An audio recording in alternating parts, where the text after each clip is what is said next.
திருச்சி கொள்ளிடம் ஆற்றில் தற்போது வினாடிக்கு 66,000 கன அடி நீர் திறக்கப்பட்டுள்ளதால் திருவானைக்காவல் பகுதியில் கொள்ளிடம் ஆற்றின் கரையோரங்களில் மண்ணரிப்பு ஏற்பட்டிருக்கிறது. இதை பற்றின மேலும் விவரங்களை எமது செய்தியாளர் கலைவேந்தன் வழங்க கேட்கலாம். கலைவேந்தன், வணக்கம். விவரங்கள் என்ன பகிரலாம்? வணக்கம். திருச்சி முக்கொம்பு மேலணைக்கு தற்போது 96,000 கனஅடி நீர் வந்து கொண்டிருக்கிறது. இதில் 30,000 கனஅடி காவிரி ஆற்றிலும் 60,000 கனஅடி கொள்ளிடம் ஆற்றிலும் திறந்துவிடப்படுகிறது.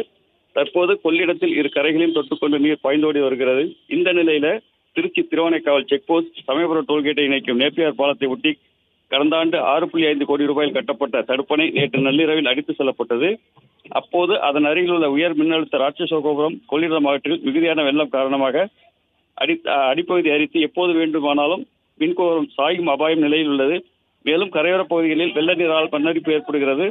அதனால் கரையோர பகுதியில் வசிக்கும் ஆரோக்கிய மின்பற வீடு மண்ணரிப்பால் சரிந்து விடும் அபாயம் உள்ளதால் பொதுப்பணித்துறை அதிகாரிகள் அவரது ஒட்டுமொத்த குடும்பத்தினரையும் பத்திரமாக அங்கிருந்து வெளியேற்றினர். மேலும் கரையோர மக்களை பாதுகாப்பாக இருக்குமாறும் அதிகாரிகள் அறிவுறுத்தி வருகின்றனர்.